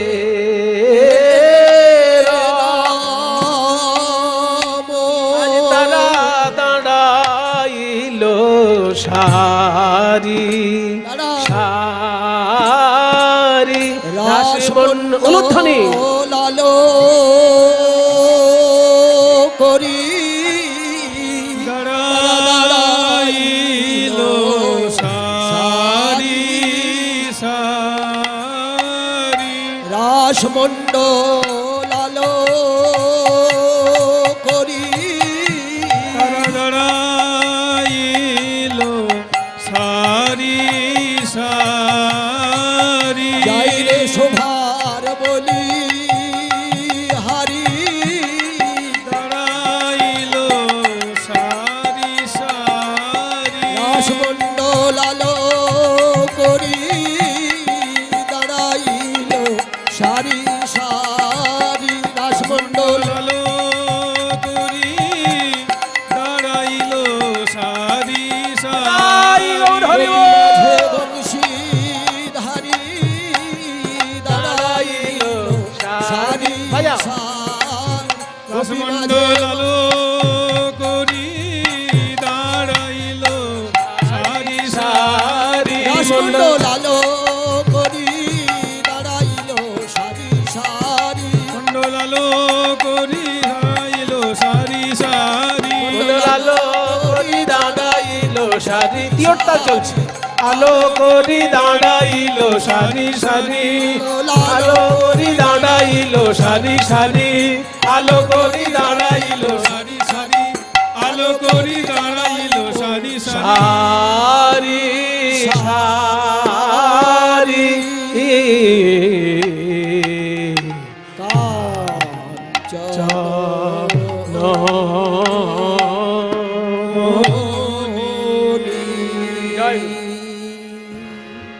মাঝ হি মাঝ মহামর কত সম মাঝ ছোট দাস খুশি তাহলে মাঝ মাঝ হি আরে মাঝ হি মাঝ মাঝ হি মাঝ মহামর কত সাজ শ্যামরু নটবর রাজ রে আরামরি রে শ্যাম কত ভঙ্গি করে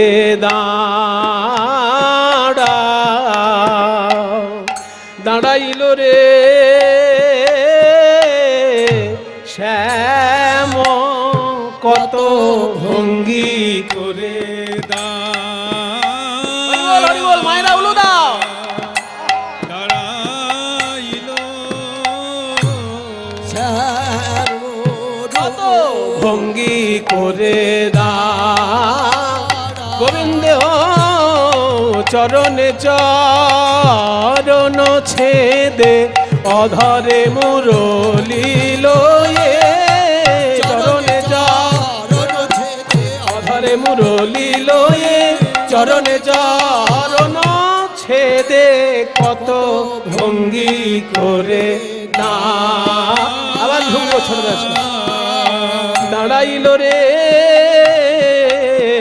শ্যামরু নটবর রাজ রে ধন্য ধন্য ধন্য ধনী ধনী মানে ধন্য ধন্য ধনী ধনী অপরূপ রাস বিহার ধনী ধনী অপরূপ রাস বিহার ধনি ধনি অপরূপ রাস বিহার ধনি ধনি অপরূপ রাস বিহার ধনি অপরূপ রাস বিহার ধনি ধনি অপরূপ রাস বিহার ধনি ধনি অপরূপ রাস বিষয়ে চঞ্চল জলধর ধীর বিজুরি বিষয়ে চঞ্চল জলধর কি সুন্দর সাহিত্য দেখুন স্থির বিজুরি মানে বিদ্যুৎ স্থির হয়ে গেছে কোন গোপী স্থির হয়ে দাঁড়িয়ে আছেন এত তার রূপ দেখে মনে হচ্ছে বিদ্যুৎ স্থির হয়ে দাঁড়িয়ে আছে আর কৃষ্ণ চারিপাশে বাঁশি বাজিয়ে ঘুরছেন দেখে মনে হচ্ছে মেঘ যেন ঘুরছে বিদ্যুতের চারিপাশে মেঘ আজকে চঞ্চল অন্যান্য দিনে কি হয় মেঘ স্থির থাকে, বিদ্যুৎ চঞ্চল। কিন্তু আজকে বিদ্যুৎ স্থির, মেঘ চঞ্চল। থির বিজুরি শয়ে চঞ্চল জলধর, থির বিজুরি শয়ে চঞ্চল জলধর রসবরি খায়ে অনুবার, রসবরি খায়ে অনুবার। কত কত বদলি পঞ্চম গাওত, কত কত চাঁদ তিমির পর বিলসাই, রহু কত কত চাঁদে তুমি রহু কত। কত চাঁদে বলছে কত কত চাঁদ তিমির পর বিলসাই। আজকে চাঁদ যেন অন্ধকারের সঙ্গে খেলা করছে। চাঁদ হচ্ছে গোপীর বদন, অন্ধকার হচ্ছে শ্রীকৃষ্ণ। অন্ধকারে আর আলোতে খেলা হচ্ছে। কত কত চাঁদ তিমির পর বিলসই, কত কত চাঁদ তিমির পর বিলসাই, তিমিরহু কত কত চাঁদে, তিমিরহু কত কত চাঁদে আহা কনকলতায়ত মালহু কত শত, কনকলতায়ত মালহু কত শত দুহু দুহু তনু তনু বাঁধে, দুহু দুহু তনু তনু মাঝে। তমাল গাছে যেন কনক লতা জড়িয়ে খেলা করছে। তমাল গাছ হচ্ছে কৃষ্ণ আর কনক লতা হচ্ছে গোপী। কনকলতায় তমালহু কত শত, দুহু দুহু তনু তনু বাঁধে। আবার একটা মজার কথা বলছে, অন্যান্য দিন ভ্রমর গান করে, পদ্মফুল শোনে, আর আজকে পদ্মফুল গান গাইছে, ভ্রমর দোহার কি করছে। মানে ব্রজগোপীর মুখটা যেন পদ্মফুলের মতো, ব্রজগোপী গান গাইছে, কৃষ্ণ তার সঙ্গে বাঁশি বাজাচ্ছে, মনে হচ্ছে পদ্মফুল গাইছে আর ভ্রমর সুরটা ধরে রাখছে। কত কত পদ্মিনী পঞ্চম গাওত, পঞ্চম গাওত মধুকর ধরু শ্রুতি ভাষে। কত কত পদ্মিনী পঞ্চম গাওত মধুকর ধরু শ্রুতি ভাষ, মধুকর মেলিপত পদ্মিনী গাওত। মধুকর মিলি কত পদমিনী গাওত। এত সুন্দর গান যিনি লিখেছেন সেই গোবিন্দ দাস। আবার প্রণাম করি। নিরখত গোবিন্দ দাস, নিরখত গোবিন্দ দাস, নিরখত গোবিন্দ দাস। যোগ মায়াকে স্মরণ করে তোমরা রাস মঞ্চ সজ্জিত করো, নৃত্য গীত হবে। যোগ মায়া কাত্তায়নের শরণাপন্ন হলেন সবাই। সবাই একটু হাত জোড় করুন। 1 বছর আগে গোপীগঞ্জ যমুনার তীরে বালির মূর্তি তৈরি করে মা যোগমায়া কাত্তায়নীর ব্রত করেছিলেন। সেই সময় কাত্তায়নী দর্শন দিয়ে বলেছিলেন, কি চাও? গোপীগণ বলেছিলেন, প্রাণ গোবিন্দকে প্রাণপতি রূপে চাই। তাই হবে, 1 বছরের মধ্যে তোমাদের মনোবাসনা পূর্ণ হবে। তাই গত অঘ্রাণে করেছিল যোগমায়ার ব্রত, আর এইবারের রাস পূর্ণিমায়, রাস পূর্ণিমায় মানে কার্তিকের পূর্ণিমা, রাস পূর্ণিমায় 1 বছরের মধ্যে মনোবাসনা পূর্ণ হলো। 1 বছর পর মানে 1 বছরের মধ্যে আর কি গোপীগণ মনোবাসনা পূর্ণ হলো গোপীদের। যোগমায়া কাত্তায়নীকে ডাকছেন গোপীগণ, আমরাও একটু ডাকি, একটু হাত জোড় করবেন সবাই। ওম, কারণ এটা ত্রিধারা, শাক্ত শৈব বৈষ্ণব 3 ধারার মিলন মন্দির। ওম কাত্যায়ন্যৈ নমো নমঃ। ওম রাত্রিং ব্যাখ্যাদতিং প্রপদ্যে। ত্বং স্বাহা ত্বং স্বধা ত্বং হেব ষডকারস্বরাত্মিকা সুধা ত্বমক্ষরে নিত্যে। ত্রিধা মাত্রাত্মিকা স্থিতা, अर्धमात्रा स्थिता नित्या, यानोचार्या विशेषतः। त्वमेव सा त्वं सावित्री, त्वं देवी जननी परा। त्वयैव धार्यते सर्वं, त्वयैतत्सृज्यते जगत्, त्वयैतत्पाल्यते देवी। त्वमत्सन्त्ये च सर्वदा, विसृष्टौ सृष्टिरूपा त्वं, स्थितिरूपा च पालने, तथा संहृति रूपान्ते जगतोस्य जगन्मये। महाविद्या महामाया महामेधा महास्मृतिः महामोहा च भवति महादेवी महाशूली। प्रकृतिस्त्वं हि सर्वस्य गुणत्रय विभाविनी। कालरात्रिर्महारात्रिर्मोहरात्रिश्च त्वं श्री त्वमेश्वरी त्वं ह्रीस्त्वं बुद्धिर्बोधलक्षणा। लज्जा पुष्टिस्तथा तुष्टिस्त्वं शान्तिः क्षान्तिरेव च। खड्गिनी शूलिनी घोरा गदिनी चक्रिणी तथा शङ्खिनी चापिनी बाण भूषुण्डी परिघायुधा सौम्या सौम्यतरा शेष सौम्यभ्यस्त्वति सुंदरी परापराणां परमा त्वमेव परमेश्वरी परानंग परमा तमेव परमेश्वरी परानंग परमा तमेव परमेश्वरी परानंग परमा तमेव परमेश्वरी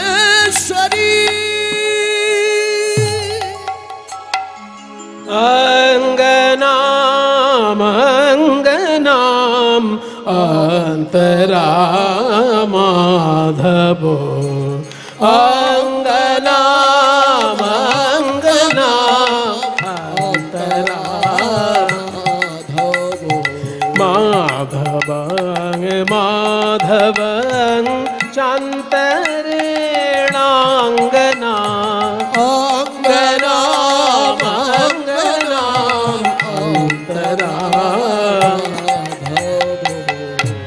এইটি বর্ণনা কে করেছেন জানেন? এনার সাহিত্য মহাপ্রভুর এত প্রিয় ছিল যে দক্ষিণ ভারতে ঘুরতে গিয়ে দর্শন করতে গিয়ে মহাপ্রভু এনার সাহিত্য সঙ্গে করে এনেছিলেন।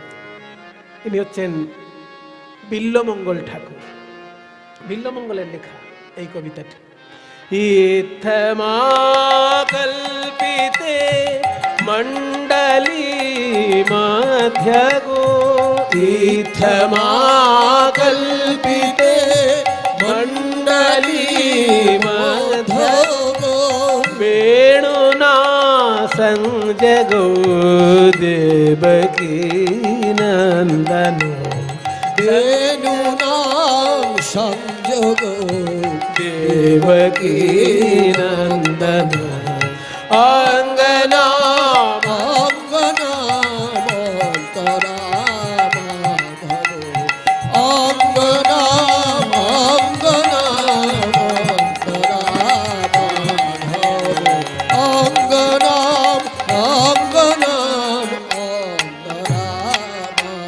माधवो नगुर टेढ़े टेढ़े हरोए राई बोया नगुर तेरे तेरे हरे राई बोया हरोए राई बयान हरे राई बोया नगुर टेढ़े टेढ़े हरोए राई बयान नगुर तेरे तेरे हरे राई बोया नगुर तेरे तेरे हरे राई बोया शत कोटि गोपी लइया यशोदा नंदन नगुर तेरे गोपी लया যশোদানন্দন रास क्रीड़ा वृंदावने कइल आरम्भन नगर टेढ़े हरे राई बोया नागर तेरे तेरे हरे राई बया हस्तक बंधने गोपी करिया मंडली হস্তক বন্ধনে গোপী করিয়া মণ্ডলী হস্তক বন্ধনে গোপী চলিলা মণ্ডলী হস্তক বন্ধনে গোপী করিয়া মণ্ডলী হস্তক বন্ধনে গোপী চলিলা মণ্ডলী হস্তক বন্ধনে গোপী করিয়া মণ্ডলী হস্তক বন্ধনে গোপী চলিলা মণ্ডলী হস্তক বন্ধনে গোপী করিয়া মণ্ডলী হস্তক বন্ধনে গোপী চলিলা মণ্ডলী এই মাঝে নাচে যশোদানন্দন বনমালী মাঝে নাচে যশোদানন্দন বনমালী গৌর হরিবল হরিবল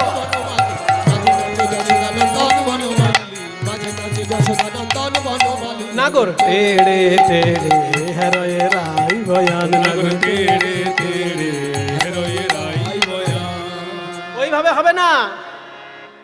সবাই একসঙ্গে নাচলে কে ভালো নাচছে কে মন্দ নাচছে বোঝা যাচ্ছে না। একজন একজন করে নাচ। কে আগে নাচবে? রাধারানী আগে নাচবে। কেন? তুমি পুরুষ মানুষ আগে নাচো না। রাধারানী রাজার মেয়ে তো আদরে আদরে বড় হয়েছে, বেশি নাচতে পারবে না। ওই জন্য অল্প নেচে বসে যাক, তারপর আমি সারা রাত্রি নাচবো। আমার কোনো পরিশ্রম নেই, সারাদিন গরু চড়াই আমি। আসলে ব্যাপারটা অন্য জায়গায়। কিন্তু কৃষ্ণের মনে এক কথা আর মুখে আর এক কথা। মুখে বলছেন যে রাধারানী রাজার মেয়ে, বেশি পারবে না, আগে নেচে নিক। কিন্তু মনে অন্য কথা। মনে বলছে, মনে মনে বলছে রাধারানী রাজার মেয়ে, বড় বড় গুরু ধরে নাচ শিখেছে। আর আমিও নাচ শিখেছি বড় বড় গরু ধরে। কাজে গুরু ধরা নাচ আর গরু ধরা নাচ তো একরকম হবে না। আগে উনি ওনার গুরু ধরা নাচ শিখে নিক, দেখে নেচে নিক, ওই নাচ ভালো করে দেখে দেখে আমি দু একটা ছোটখাটো শিখে নেব, আর ওই এক নাচ সারা রাত্রি চালাবো। ওই জন্য বলছে কিশোরী আমার প্রেমের গুরু, ও গুরু ধরে নাচ শিখেছে, আমি ওকে ধরে নাচ শিখবো। তাই বলছে আগে রাধারানী নাচো, ও গো চাঁদ বদনী নাচো তো দেখি। দেখো যেমন বাজনা তেমন নাচ হবে। তা তা থাইয়া থাইয়া তিনি কেটে নাচ ঝিনি ঝা, তা তা থইয়া থইয়া তিনি কিটি নাক ঝিনি ঝা, তা তা থইয়া থইয়া তিনি কেটে নাক জিনি ঝা, তা তা থইয়া থইয়া তিনি কিটি নাক ঝিনি ঝা, তা তা থইয়া থইয়া তিনি কেটে নাক ঝিনি ঝা, বাজাও তিনি কেটে নাক ঝিনি ঝা, বাজাও তিনি কিটি নাক ঝিনি ঝা, বাজাও তিনি কেটে নাক ঝিনি ঝা, বাজাও তিনি কিটি নাক ঝিনি ঝা, বাজাও তিনি কিটি নাক ঝিনি, তিনি কেটে নাক ঝিনি, তিনি কেটে নাক ঝিনি ঝা, বাজাও তিনি কিটি নাক ঝিনি, তিনি কিটি নাক ঝিনি, তিনি কিটি নাক ঝিনি ঝা, বাজাও ও তিনি কিটি নাক ঝিনি, তিনি কিটি নাক ঝিনি ঝা, বাজাও ও বাজাও ও তাতা, বাজাও থই তাতা, মধুর মৃদঙ্গ গৌর হরিব, বাজাও থই তাতা, মধুর মৃদঙ্গ, বাজাও ও তাতা, ও গো চাঁদ বদনী নাচো তো দেখি।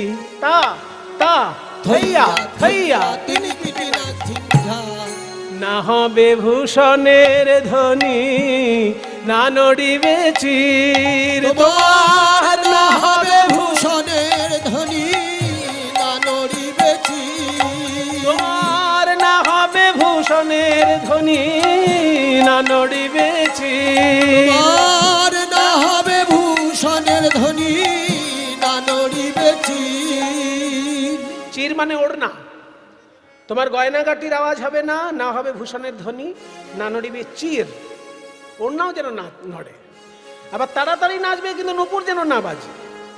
দ্রুত গতি চরণে না বাজিবে মঞ্জির, তোমার দ্রুত গতি চরণে না বাজিবে মঞ্জির, তোমার দ্রুত গতি চরণে না বাজিবে মঞ্জির, দ্রুত গতি না না নড়বে না হে দ্রুত গতি, না নড়বে না হে, দ্রুত গতি না নড়বে না হে, দ্রুত গতি চরণে না বাজিবে মঞ্জির, তোমায় নাচতে হবে। তা তা থইয়া থইয়া তিনি কিটি নাক ঝিনি ঝা, তিনি কিটি নাক ঝিনি ঝা। শোনো, আমি একটা তাল বলবো, সেই তালে বাঁশি বাজাবো, তোমায় নাচতে হবে। বিষম সংকট তালে বাজাইব বাঁশি, বাজাবো বিষম, বিষম সংকট তালে বাজাইব বাঁশি, বিষম সংকট তালে বাজাইব বাঁশি, আরে বিষম সংকট তালে বাজাইব বাঁশি, বিষম সংকট তালে বাজাইব বাঁশি। আবার ধনুরঙ্ক মাঝে নাচো বুঝিব প্রেয়সী, আবার ধনুরঙ্ক মাঝে নাচ বুঝিব প্রেয়সী, তোমায় নাচতে হবে। বলে বাবা এই রাখাল আবার তাল শিখলো কবে? হ্যাঁ ঠিক আছে, যা বলছে আমি তেমনই নাচবো, কিন্তু কি দেবে, কি দেব? এ নাচে তো জিততেই পারবে না। আগে শোনো, হারিলে কাড়িয়া লব বেসর কাচুলি, তোমার হারিলে কাড়িয়া লব বেসর কাচুলি, তোমার সম্মান স্বরূপ নাকের ওই যে বেসর, ওই বেসরটা কেড়ে নেব। আর যদি জিতে যাও, আমার সর্বস্ব ধন এই বাঁশি তোমায় দিয়ে দেব। জিনিলে তোমার দেব মোহন মুরলি, আর চিনিলে তোমারে দিব মোহন মুরলি, চিনিলে তোমারে দিব মোহন মুরলি, চিনিলে তোমারে দিব মোহন মুরলি, তোমায় নাচতে হবে। তা তা থইয়া থইয়া তিনি কিটি নাক ঝিনি ঝা, তা থইয়া থইয়া তিনি কেটে নাক ঝিনি ঝা, বলছে বাঁশি আমাকে পেতেই হবে, ওইটাই আমার যত জ্বালাতনের কারণ। কি ওই জ্বালাতনের কারণ, যাতনার কারণ ওই বাঁশি। আমাকে পেতেই হবে। তাই যেমন বলেন শ্যাম নাগর তেমনি নাচেন রায়, যেমন বলেন হরি বল। নাচে রায়, যেমন বলেন শ্যাম নাগর তেমনি নাচেন ওই রায়, যেমন বলে শ্যামনগর তেমনি নাচে রায়, যেমন বলেন শ্যাম নাগর তেমনি নাচেন রায়, যেমন বলে শ্যামনগর তেমনি নাচে রায়, যেমন বলে শ্যাম নাগর তেমনি নাচেন রায়। যেমন বলছে তেমন নাচে, যে তালে বলছে সেই তালে নাচছে। কৃষ্ণ দেখলেন ও বাঁশি গেল। মুরলি লুকায়ে শ্যাম চারি পানে চায়, মুরলি লুকায়ে শ্যাম চারি পানে চায়, মুরলি লুকায়ে শ্যাম চারি পানে চায়, মুরলি লুকায় বুঝি বাঁশিটি গেল, মুরলি লুকায়ে শ্যাম চারি পানে চায়। বাঁশিটি গেল তা তা থইয়া থইয়া। টিনিকিটি নাচিম ঝাম, কৃষ্ণের ওই অবস্থা দেখে সবাই আরো বেশি করে রাধারানীর জয়ধ্বনি দিয়েছে। বলো রাধা রানী কি, রাধা রানী কি, রাধা রানী কি। মায়েরা আমি যখন বলবো রাধা রানী কি, আপনারা উলুধ্বনি দেবেন আর বাবারা জয় বলবেন। দেখি কোনটা জোরে হয়। বলো রাধা রানী কি।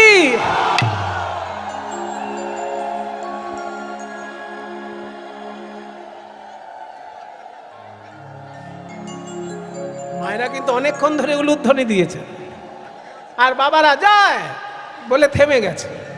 ওটা হবে না। মায়েরা যতক্ষণ উলুধ্বনি টেনে রাখবে, বাবারা ততক্ষণ জয় টেনে রাখতে হবে। বলো বলো রাধা রানী কি।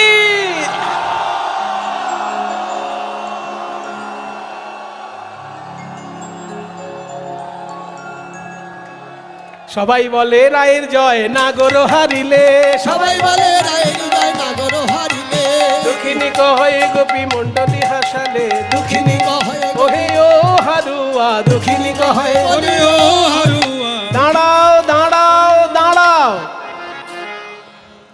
এবার শ্যাম তোমাকে নাচতে হবে। দৃগদাজে না খেটা থো গ্রগ্র নাগ জেন যাও, দৃগদাজে না খেটা থো গ্রগ্র নাগ জেন যাও, দৃগদাজে। একটা জিনিস খেয়াল করুন, সবাই কিন্তু একরকম সুরে গিয়ে দেয় সব গান, তা নয়।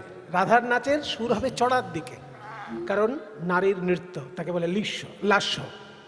আর শ্রীকৃষ্ণের গানের সুর হবে গুরুগম্ভীর, কারণ পুরুষের নাচকে বলে তাণ্ডব। গুরুগম্ভীর নাচ যেমন হবে, গুরুগম্ভীর সুরও হবে। ওই জন্য এই সুরটা প্রাচীন সুর। বরাহনগর পাটবাড়ি আশ্রমে বাবাজিরা এই সুরে গানটা করে। দৃগদাজে না খেটা থো গ্রগ্র নাগ জেন ঝা, দৃগদাজে না খেটা থো গ্রগ্র নাগ জেন ঝা, বাজে থো গ্রগ্র নাগ জেন ঝা, বাজে থো গ্রগ্র নাগ জেন ঝা, বাজে থো গ্রগ্র নাগ জেন ঝা, বাজে থো গ্রগ্র নাগ জেন ঝা, বাজে থো গ্রগ্র নাগ ঝেন, থো গ্রগ্র নাগ ঝেন, নাগ ঝেন নাগ ঝেন তা, বাজে থো গ্রগ্র নাগ ঝেন, থো গ্রগ্র নাগ ঝেন, নাগ ঝেন নাগ ঝেন ঝা, দৃগদাজে না খেটা থো গ্রগ্র নাগ ঝেন ঝা, দৃগদাজে না খেটা থো গ্রগ্র নাগ ঝেন ঝা। না না নড়িবে গণ্ড মুন্ড নূপুরের কড়াই, আর না নড়িবে গণ্ড মুন্ড নূপুরের করা। তোমার নূপুর নড়বে না, নূপুরের কড়াই গুলো নড়বে না, গণ্ড মুন্ড নড়বে না, আর এই বনমালা এও নড়বে না। না নড়িবে বনমালা বুঝিব বড়াই, তোমার না নড়িবে বনমালা বুঝিব বড়াই, না নড়িবে না না নড়বে না হে, না নড়িবে না না নড়বে না হে, না নড়িবে বনমালা বুঝিব বড়াই। তোমাকে নাচতে হবে দৃগদাজে না খেটা থো গ্রগ্র নাগ জেন ঝা। বাবারে এত শর্ত? হ্যাঁ, কিছুই নড়বে না তোমার। বলে তারপর? তারপর আবার কি? তাল বলবো। তুমি যেমন কঠিন তাল বলেছিলে, আমরাও একটা কঠিন তাল বার করেছি। আমাদের তালের নাম হচ্ছে উদ্ভট্ট তাল। হ্যাঁ, উদ্ভট নয়, উদ্ভট্ট। বাবা, সে আবার কেমন? উদ্ভট্ট তালেতে যদি হারো বনমালী, ঝাঁপ তালের এক অংশ আর লোফা মিলে, উদ্ভট্ট তালেতে যদি হারো বনমালী, উদ্ভট্ট তালেতে যদি আরো উদ্ভট ওই জন্য উদ্ভট প্রকৃতির তাল। তালের ক রকমের প্রকৃতি হয়, জাতি ক রকম তালের? বলবো অত তো জানি না বাবা, তাল বাজে গানের মধ্যে এই অবধি জানি। তালের জাতিগুলো কি কি আছে দেখো। তালের জাতি হচ্ছে প্রথমে চার ছন্দের তাল হলে চতুস্র, 3 ছন্দের তাল হলে তিস্র, আর 3 আর 4 মিশিয়ে তাল হলে তাকে বলে মিশ্র তাল, আর 3 সঙ্গে 2 যদি থাকে তাকে বলে খণ্ড তাল, খণ্ড জাতি। 4 রকমের জাতি, মানুষের যেমন 4 রকম জাতি আছে, ব্রাহ্মণ ক্ষত্রিয় বৈশ্য শূদ্র, তালেরও 4টে জাতি আছে। তাহলে খণ্ড জাতি অর্থাৎ 1 2 1 2 3 1 2 বা 1 2 1 2 3 1 2 1 2 3, মানে 2 হলো আর 3 হলো, 4-এর অর্ধেক আর 3, এটা মিশে মানে কেটে কাটাকাটি করে দুটো মেশানো হয়েছে, তো এই জন্য এর নাম খণ্ড জাতি। আবার লোফা হচ্ছে তিস্র জাতির তাল, 1 2 3 4 5 6 1 2 3 4 5 6 3 3 ছন্দ, ওই জন্য খণ্ড জাতি আর তিস্র জাতির মিশ্র তাল, তাকে বলছে উদ্ভট তাল।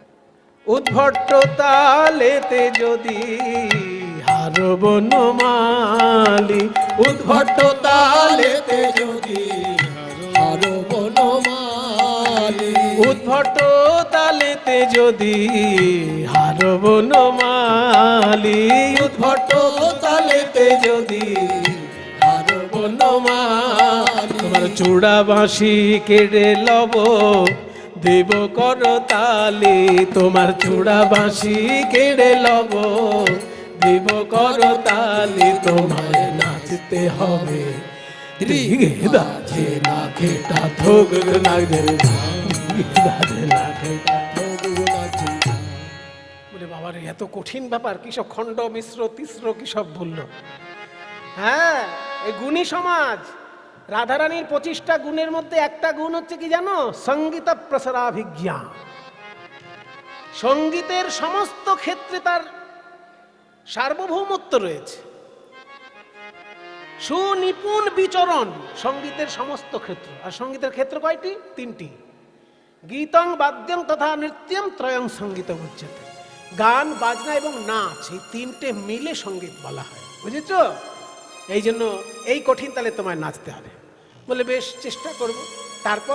তারপর যদি জিন রাইকে দিব আমরা হব দাসী, যদি জিন রাইকে দিব আমরা হব দাসী, যদি জিততে পারো তাহলে রাধারানীকে আমরা দিয়ে দেব আর আমরা দাসী হয়ে থাকবো, আর না যদি পারো তাহলে কারাগারে নিক্ষেপ করব, নইলে কারাগারে থব দুঃখিনী শুনে হাসি, নইলে কারাগারে হব দুঃখিনী শুনে হাসি। এখানে একটা দেখুন সাহিত্য রস, কারাগারে কারাগারে কারাগারে কারাগারে কার আগারে কার আগারে।